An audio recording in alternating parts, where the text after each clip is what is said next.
સ્વાધ્યાયમાં 9.17 આ ક્વેશ્ચનમાં આપણને optical fibre એક આપેલો છે તથા તેના અંદરના દ્રવ્ય એટલે કે કોરનો વક્રીભવનાંક n1 1.68 આપેલું છે અને જે બહારનું આવરણ છે કે જેને આપણે ક્લેડિંગ કહીએ છીએ એ ક્લેડિંગનો વક્રીભવનાંક n2 1.44 આપેલું છે।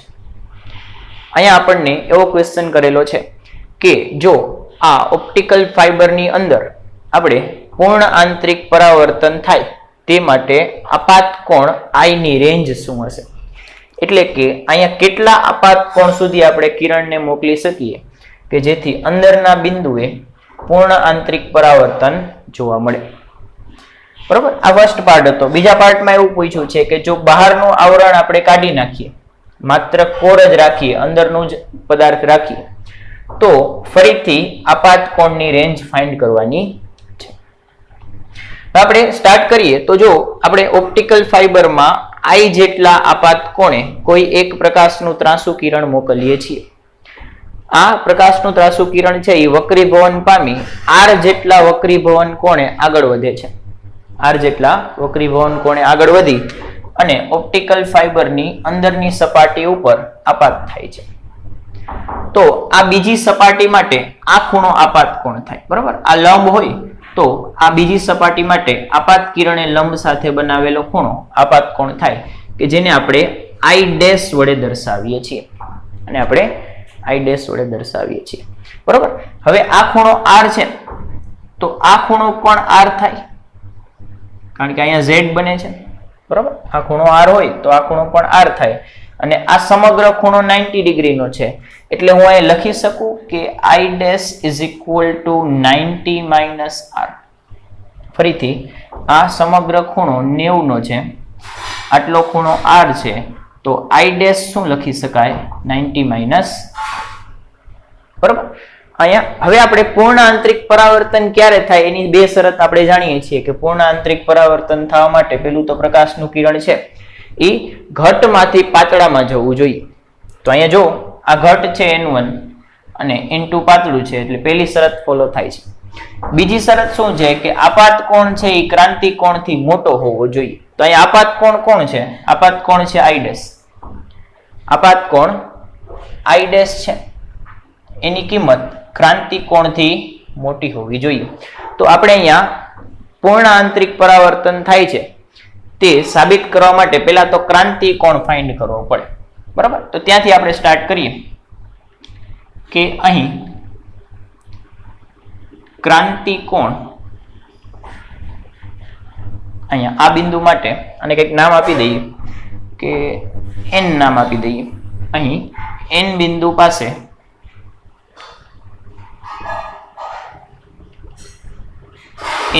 પાસે વાત કરીએ છીએ તો ક્રાંતિ કોણ IC ઇઝ ઇક્વલ ટુ, આપણે IC નું ફોર્મ્યુલા કઈ રીતે લખીએ છીએ તો ક્રાંતિ કોણનું આપણે ફોર્મ્યુલા જાણીએ છીએ કે sin IC is equal two 1/n થાય, બરાબર। પણ આ ફોર્મ્યુલા ત્યારે જ યુઝ કરાય કે જ્યારે બહારનું માધ્યમ હવા હોય, બહારનું માધ્યમ હવા હોય। અહીંયા બહારનું માધ્યમ n2 છે એટલે આ ફોર્મ્યુલા નહીં આવે, આને આપણે થોડુંક ફેરવીને લખવું પડશે કે n2/n, બરાબર। n2 એટલે બહારનું માધ્યમ, n1 એટલે પ્રથમ માધ્યમ। તો sin IC is equal two n2/n1। n2 ની વેલ્યુ છે આપણી પાસે 1.44 અને n1 ની વેલ્યુ છે 1.68। આનો આપણને આન્સર મળે છે 0.857। કોની બરાબર મળે છે? sin IC બરાબર। એટલે અહીંયાથી ક્રાંતિ કોણની કિંમત તમે ફાઇન્ડ કરો, સાઇન ઇનવર્સ લ્યો અને ટેબલમાં જુઓ તો IC ની કિંમત લગભગ 59 ડિગ્રી જેટલી મળે છે, બરાબર। કે આ બિંદુ માટે ક્રાંતિ કોણની કિંમત 59 ડિગ્રી જેટલી મળે છે એટલે આપણે લખી શકીએ કે પૂર્ણ આંતરિક પરાવર્તન માટે I ડેશ છે એની કિંમત 59 થી વધુ હોવી જોઈએ। એટલે કે બીજા શબ્દોમાં I ડેશ ની ન્યૂનતમ કિંમત 59 ડિગ્રી છે. કેટલી છે આઈ ડેશ ની ન્યૂનતમ કિંમત? 59 ડિગ્રી. કે આનાથી તો મોટું જોવું જોઈએ, એટલે ઓછામાં ઓછી કિંમત આટલી છે. હવે અહીં એક વસ્તુ જો કે આઈ ડેશ બરાબર 90 માઇનસ આર છે. આઈ ડેશ બરાબર શું છે? 90 માઇનસ આર છે. એટલે આર ની કિંમત વધશે તો આઈ ની કિંમત ઘટશે. આર ની કિંમત વધશે તો આઈ ની કિંમત, આઈ ડેશ ની કિંમત ઘટશે. એટલે મારે આઈ ડેશ ની ન્યૂનતમ કિંમત આપેલી છે, તો એની સામે જે આર ની કિંમત મળે એ મહત્તમ મળે. ફરીથી કે આઈ ડેશ ની કિંમત ન્યૂનતમ છે, આઈ ડેશ ની કિંમત ન્યૂનતમ છે, અને આર ની કિંમત જેમ તમે વધારો એમ આઈ ડેશ ની કિંમત ઘટે. એટલે આર અને આઈ બે વ્યસ્તમાં ચાલે. આર વધારો તો આઈ ઘટે, આઈ વધારો તો આર ઘટે. એટલે જો આઈ ની ન્યૂનતમ કિંમત મળતી હોય તો એ સમયે આર ની મહત્તમ કિંમત મળે. એટલે આપણે લખીએ કે આર ની મહત્તમ કિંમત માટે આમાં આપણે આઈ ડેશ ની વેલ્યુ લખીએ. આઈ ડેશ ની ન્યૂનતમ કિંમત છે, આઈ ડેશ ની ન્યૂનતમ કિંમત છે આપણી પાસે 59 is equal to 90 minus R. તો અહીંથી આર ની મહત્તમ કિંમત મળશે. આ જે કિંમત મળશે એ આર ની મહત્તમ કિંમત હશે. એનો આન્સર આવશે 31 ડિગ્રી. કે તમે મહત્તમ આર આટલો રાખી શકો. કેટલો રાખી શકો? 31 ડિગ્રી રાખી શકો. બરોબર. આર ની કિંમત કેટલી મળે છે? 31 ડિગ્રી મળે છે. હવે આ બિંદુ માટે વાત કરીએ. આ બિંદુને પણ કંઈક નામ આપી દઈએ. તો એમ નામ આપી દઈએ. બરોબર. તો હવે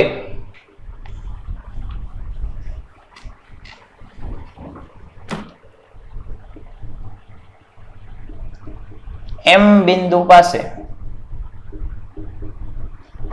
સ્નેલના નિયમનો ઉપયોગ કરીએ, કે અહીંયા આપણે સ્નેલના નિયમનો ઉપયોગ કરીએ તો n1 sin i is equal to n2 sin r. આ સ્નેલનો નિયમ છે. n1 ની કિંમત છે 1.68. sin i આપણે આપાત કોણની રેન્જ ફાઇન્ડ કરવાની છે, એટલે i ફાઇન્ડ કરવાનો છે. is equal to n2 આપણી પાસે છે, n2 ની કિંમત છે 1.44 અને sin r ની કિંમત છે 31 ડિગ્રી. બરાબર. તો અહીંયાથી આપણે sin i ને કરતા બનાવીએ તો 1.44 into sin 31 ડિવાઈડ બાય 1.68. તો આનો આપણે સાદરૂપ આપીએ તો આપણને આન્સર મળે છે 0.865. બરાબર. sin i ની કિંમત ટેબલમાં જોઈ લેવાની અને આ આપણને શું મળે છે? sin i મળે છે.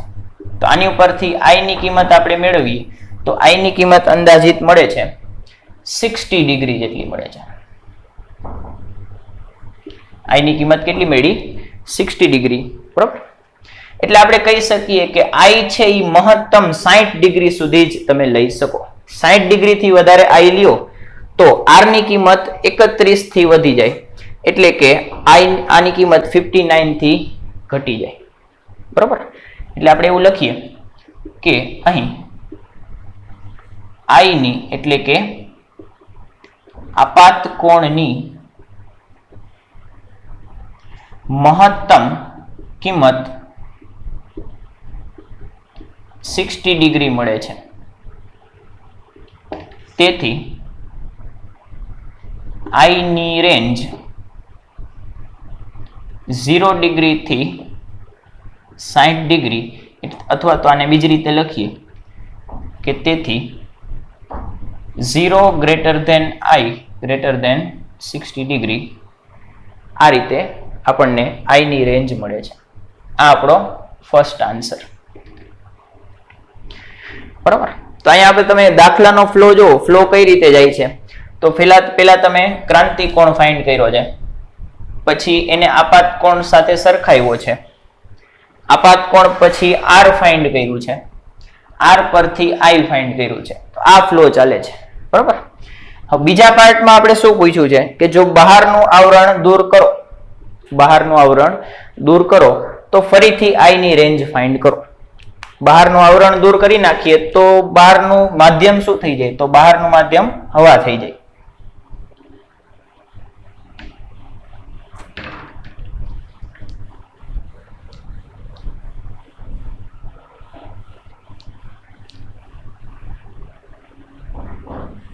આપણે શું કરવાનું છે? બહારનું માધ્યમ દૂર કરવાનું છે, એટલે આ N2 કાઢી નાખવાનું છે. તો બે સાઈડ થી બહારનું આવરણ દૂર કરીએ એટલે હવે અંદરનું માધ્યમ N છે, અથવા આપણે એને N1 જ નામ આપીએ, અને બહારનું માધ્યમ છે N2 બરાબર હવા. ફરીથી આપણે અહીંયા ક્રાંતિકોણ પહેલા ફાઇન્ડ કરીએ કે અહીં N પાસે ક્રાંતિકોણ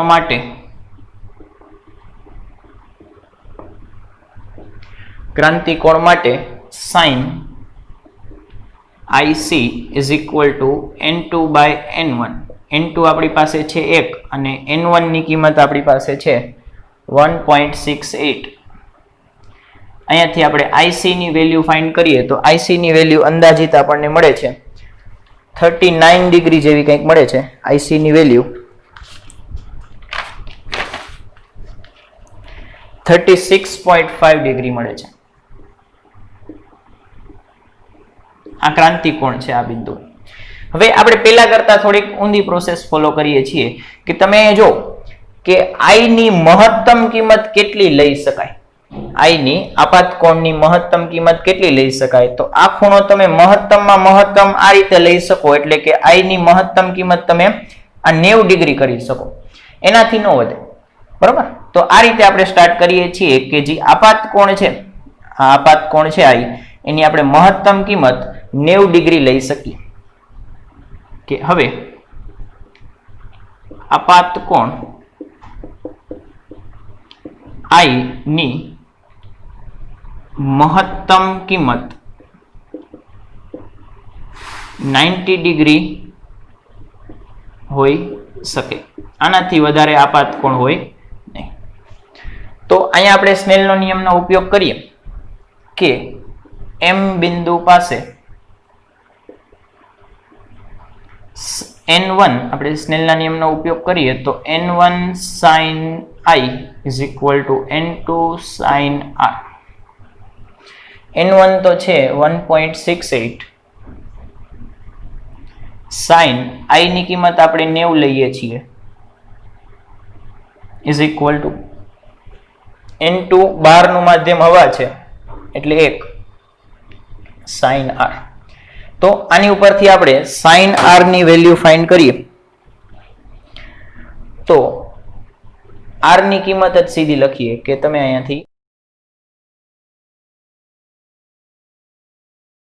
R ની કિંમત ફાઇન્ડ કરો તો R ની કિંમત અંદાજિત મળે છે 36.5 ડિગ્રી.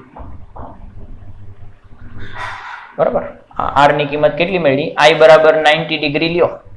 બરાબર? એટલે કે આ કિરણ છે એ આમ એક્ઝેક્ટ આમ સીધું આવે. તો આ સમયે R ની કિંમત આપણને 36.5 ડિગ્રી મળે છે. R પછી આપણે આ ફોર્મ્યુલા જાણીએ છીએ કે I dash is equal to 90 minus R થાય. બરાબર? આ ખૂણો I dash is equal to 90 minus R થાય. તો આમાં વેલ્યુ લખીએ કે 90 માઇનસ R ની કિંમત છે 36.5 ડિગ્રી. તો અહીંયાથી આપણે I ડેશ ની કિંમત લખીએ તો I ડેશ ની કિંમત અંદાજિત 53.5 ડિગ્રી મળે છે. કેટલી મળે છે? 53.5 ડિગ્રી. તમે જો આ શું મળ્યું? તો આપાત કોણની આપણે મહત્તમ કિંમત, I ની મહત્તમ કિંમત આપણે 90 લઈ શકીએ. તો I ની શક્ય હોય એટલી મહત્તમ કિંમત માટે આપણે આ બિંદુ ઉપર આપાત કોણ ફાઇન્ડ કર્યું કે જ્યાં આપણે પૂર્ણ આંતરિક પરાવર્તન કરાવવું છે. આ બિંદુ પાસે I ની કિંમત કેટલી મળી? 53.5 ડિગ્રી. હવે અહીંયા પૂર્ણ આંતરિક પરાવર્તન થાય માટે આપાત કોણ એ ક્રાંતિકોણથી મોટો હોવો જોઈએ. તો તમે જો આપાત કોણ 53.5 ડિગ્રી મેળવો I ની મહત્તમ કિંમત માટે, અને એ હંમેશા ક્રાંતિકોણથી કેવો રહેશે? મોટો રહેશે, કારણ કે ક્રાંતિકોણ તો કેટલો છે? 36 ડિગ્રી છે. એટલે આપણે અહીંયા એવું લખીએ છીએ કે આપાત કોણની મહત્તમ કિંમત, બરાબર, એટલે કે આ આપાત કોણની મહત્તમ કિંમત 90 ડિગ્રી માટે